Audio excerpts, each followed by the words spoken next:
I think for all of us who cover elections and talk about elections and do this on a day-to-day basis, we have to figure out how to understand, talk to, and listen to the half of the country that rose up tonight and said, we've had enough. Do you believe that transgender Americans should have access to gender-affirming care in this country? I believe we should follow the law. I mean, I think you're probably pointing. They're trying to define you on this. Yes, I'm asking you to define yourself, though. Just broadly speaking, what is your value? Do you believe they should have that access? I believe that people, as the law states, even on this issue about federal law. When it comes to athletics, participation, with the biological sex, you have to compete in the biological sex that you were born. This is critical to protecting the integrity of competition in women's sports. To be myself and be out and proud as a trans woman.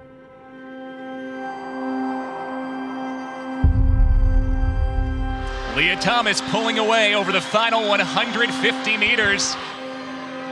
Thomas wins the NCAA championship. How does it make you feel when you think about the fact that you're the first transgender person?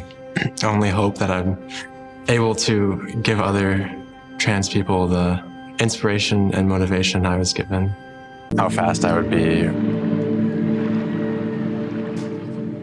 So do I. Because Donald Trump is going to keep men out of women's sports.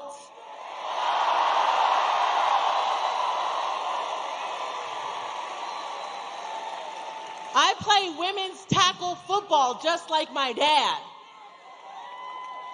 He's offense, I'm defense. Can you imagine us going head to head? No. I'll be taken out on a stretcher for concussion protocol. I'll be hurt. And that's the same thing that's going to happen to your daughters. They're going to have major injuries, mental trauma of men coming into our bathrooms and our locker rooms. Missed opportunities, scholarships taken away. And guess what? Who's going to bear the cost of that? You, as the parent. You're going to bear the cost of full tuition in this Biden-Harris economy. Who can afford that? I can't. Can you? Exactly. And that's why we need to protect Title IX, because Title IX protects us women in sports, bathrooms, and locker rooms. Title IX, on Title IX that the Department of Education has laid out, so I'm just not going to get ahead of that as it relates to the Department of Education. Daughters, does he care that girls are allowed to compete in sports without fear of injury? Does he think it's fair for girls to have to compete against biological males? I just answered the question. It is a complicated issue. It is truly a complicated issue with a wide range of views, a wide range of views. There is no yes or no answer to this. It is complicated. And we will, of course, keep men out of women's sports, I promise.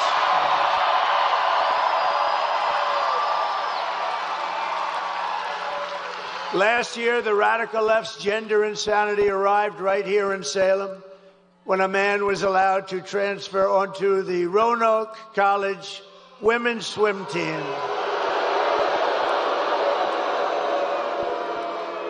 And I just met them backstage, the great swimmers. I didn't notice a male on that particular team. I didn't notice a male on that team.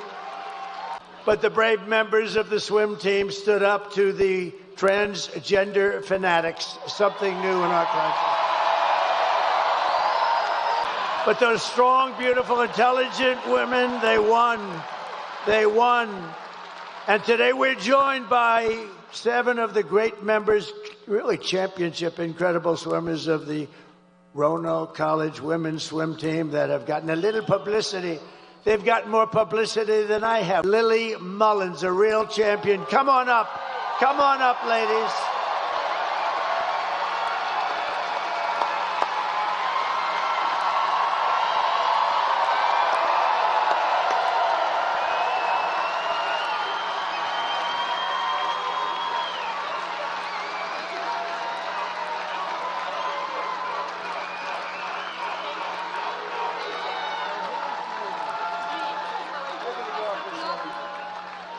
Lily, everybody.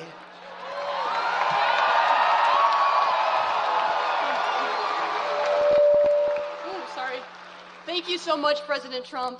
As female athletes especially, we know that men have an inherent advantage over women in sports. And due to current policies, though, men are competing against women of all ages in all sports. Joe Biden and Kamala Harris have advocated for and pushed for this anti-woman sex-based discrimination to continue all over this country. And point blank, it's unfair. So I would like to thank you, President Trump, for standing with women and promising to protect the rights of all of us.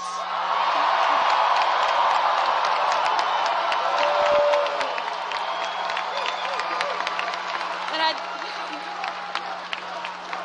we are so lucky to have a leader like Donald Trump with common sense who knows what a strong woman is and will fight for generations of girls to come. Thank you so much, and God bless America.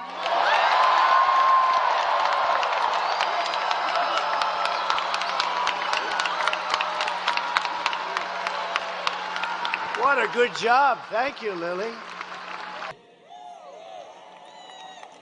So tomorrow, November 5th, we're all going to the polls to re-elect Donald J. Trump as the 47th president